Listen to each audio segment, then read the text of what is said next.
देख रहे हैं SPN आई न्यूज। मैं काशिफ अली एक बार फिर हाजिर हूं आपके सामने।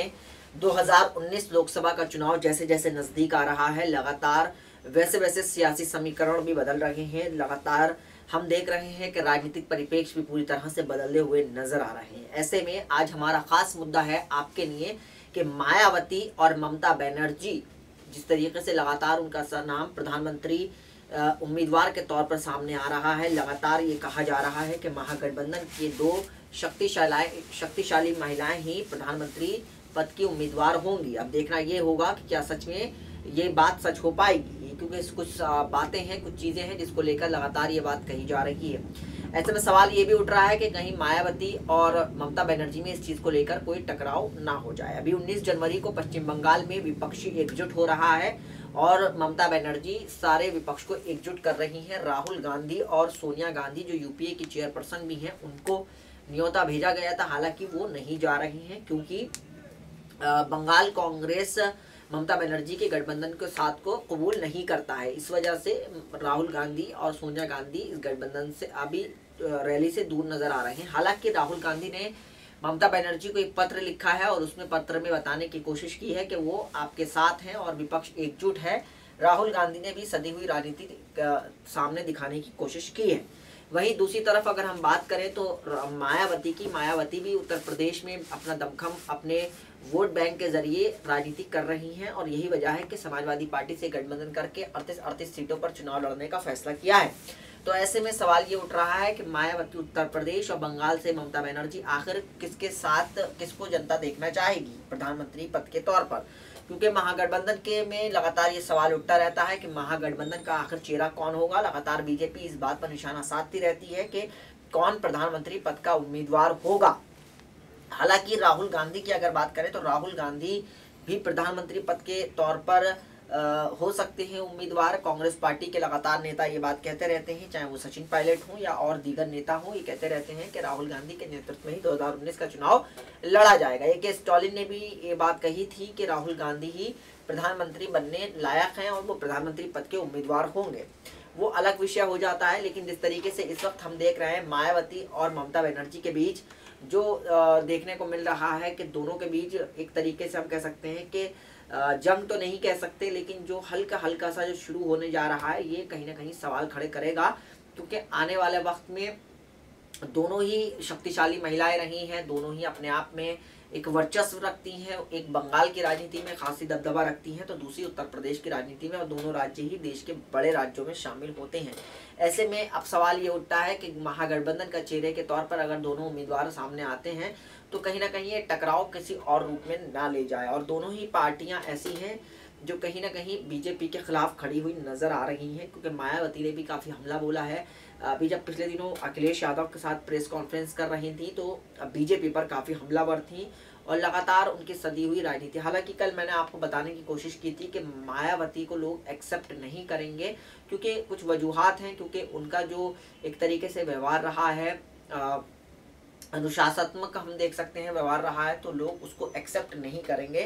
लेकिन ममता बनर्जी के सुशासन को शायद लोग एक वक्त को एक्सेप्ट कर सकते हैं, लेकिन ममता बनर्जी को बाकी लोग एक्सेप्ट करें या नहीं, ये भी एक अपने आप में बड़ा सवाल खड़ा होगा। क्योंकि जाहिर सी बात है कि ये देश थोड़ा सा अगर हम देखें तो दलित विरोधी भी माना जाता है। यहाँ पे लगातार इस तरीके से दलितों के खिलाफ हमले होते रहते हैं, लगातार दलितों पर अत्याचार होते रहते हैं, उसकी बानगी देखने को मिलती है मायावती। और अभी भी हमने मायावती को देखा तो मायावती को लेकर कोई खासा क्रेज नज़र लोगों में नहीं आ रहा है। ऐसे में अब देखना ये होगा कि कौन मायावती ज़्यादा दमदार निकलती हैं या ममता बनर्जी ज़्यादा दमदार निकलती हैं। और साथ ही साथ अगर हम देखें तो उत्तर प्रदेश में अखिलेश यादव से भी जब कई बार पूछा गया कि वो प्रधानमंत्री पद के तौर पर देखना चाहते हैं और अखिलेश यादव क्या प्रधानमंत्री पद को देखना चाहते हैं कि वो प्रधानमंत्री बनेंगे, तो वो कहते हैं कि अभी उन्होंने इस बारे में कोई भी विचार नहीं किया है। यानी साफ तौर पर कहा जा सकता है कि समाजवादी पार्टी की तरफ से समर्थन किसी पार्टी को मिलेगा, लेकिन वो किसको समर्थन देंगे हमें खूब अच्छे से याद है। जब लखनऊ में प्रेस कॉन्फ्रेंस हो रही थी तो जब पत्रकारों ने समाजवादी पार्टी के अध्यक्ष अखिलेश यादव से पूछा कि जब प्रधानमंत्री के तौर पर क्या आप मायावती का साथ देंगे, तो उन्होंने कहा कि आप अच्छे से जानते हैं कि मैं किसके साथ खड़ा रहूंगा। ऐसे में अब जिस तरीके से 19 तारीख को बंगाल में जो रैली हो रही है और बाकी विपक्षी नेता एकजुट हो रहे हैं, तो उसके सहारे आखिर ममता बनर्जी की ये सुबुगाहट किस तरफ इशारा कर रही है। ममता बनर्जी के नेता भी इस बात को कह रहे हैं कि ममता बनर्जी प्रधानमंत्री बनने के लिए काफ़ी योग्य हैं, और सब बाकी और नेताओं ने भी इस बात को कही है। शत्रुघ्न सिन्हा की बात करें तो शत्रुघ्न सिन्हा ने भी इस बात को कहा है कि ममता बनर्जी में उनके अंदर प्रधानमंत्री बनने की वो सब सलाहियत है, वो उनके अंदर अलग तरीके की राजनीति है। बहरहाल 19 जनवरी को अगर हम देखें तो तेजस्वी यादव जो हैं वो दोनों तरफ नज़र आ रहे हैं। तेजस्वी यादव ने अभी जब यूपी में मुलाकात करने आए थे गठबंधन के बाद, तो उन्होंने मायावती के पैर भी छुए थे और आशीर्वाद लिया था। उन्होंने कहा था कि मैं सबसे छोटा हूं और आशीर्वाद अपने बड़ों का लेकर ही आगे बढ़ूंगा। फिर उसके बाद अब 19 जनवरी को ममता बनर्जी की रैली में भी पहुंच रहे हैं, तो यानी तेजस्वी यादव भी बहुत सदी हुई राजनीति कर रहे हैं। हालांकि लालू प्रसाद यादव उन्होंने अपने पिता के बारे में बताया कि उनके पिता चाहते थे कि ये गठबंधन यूपी वाला तैयार हो, और शायद उनके पिता की जो आरजू थी वो पूरी हो गई। और लालू प्रसाद यादव के बेटे हैं, तो जाहिर सी बात है कि राजनीति में अपने आप को मंजे हुए हैं, खिलाड़ी हैं, और वो जानते हैं कि वक्त की नज़ाकत क्या है और उसी हिसाब से चलना है। हालांकि राहुल गांधी के नाम पर लोग चुप्पी नहीं तोड़ते हैं और चुप्पी साधे रहते हैं कि राहुल गांधी को आखिर प्रधानमंत्री पद के तौर पर देखेंगे या नहीं। हालांकि कई बार हमने मंचों से देखा है कि राहुल गांधी को लेकर वो कहते नजर आए हैं कि वो उनके अच्छे दोस्त हैं। वहीं अखिलेश यादव ने भी कई बार राहुल गांधी को लेकर कभी खुलकर समर्थन नहीं किया या खुलकर कोई विरोध भी नहीं जताया। 2017 के जब यूपी में विधानसभा चुनाव हो रहे थे, तो ये दो युवा नेता प्रसाद प्रेस कॉन्फ्रेंस कर रहे थे। हालांकि उसके बाद समाजवादी पार्टी के अंदर जो हार हुई, उसके बाद जो खामियाजा भुगतना पड़ा, उसका असर ये देखने को मिला कि 2019 के आते आते गठबंधन मायावती और अखिलेश के बीच हुआ और कांग्रेस को जगह गठबंधन में नहीं दी गई।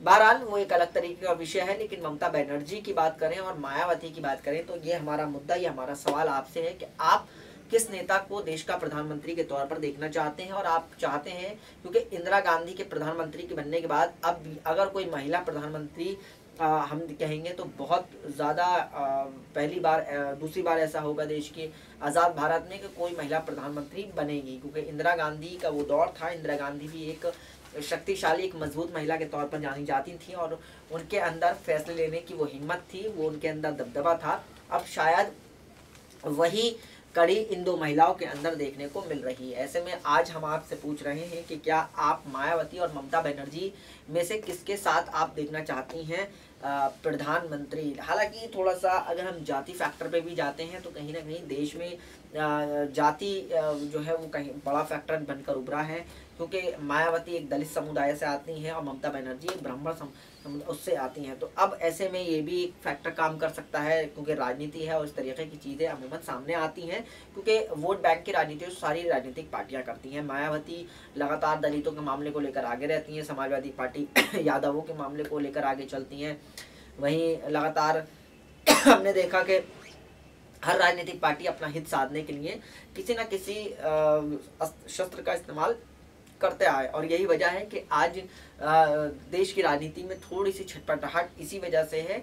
और शायद हालांकि बीजेपी के पास एक काफ़ी चेहरा है और लगातार वो कहते रहे हैं। हालांकि बीजेपी में कुछ टाइम से इस तरीके की सुबुगाहट नजर आई। नितिन गडकरी का नाम भी सामने आया है कि नितिन गडकरी जो है वो देश के अगले प्रधानमंत्री बीजेपी के तौर पर पेश किए जा सकते हैं।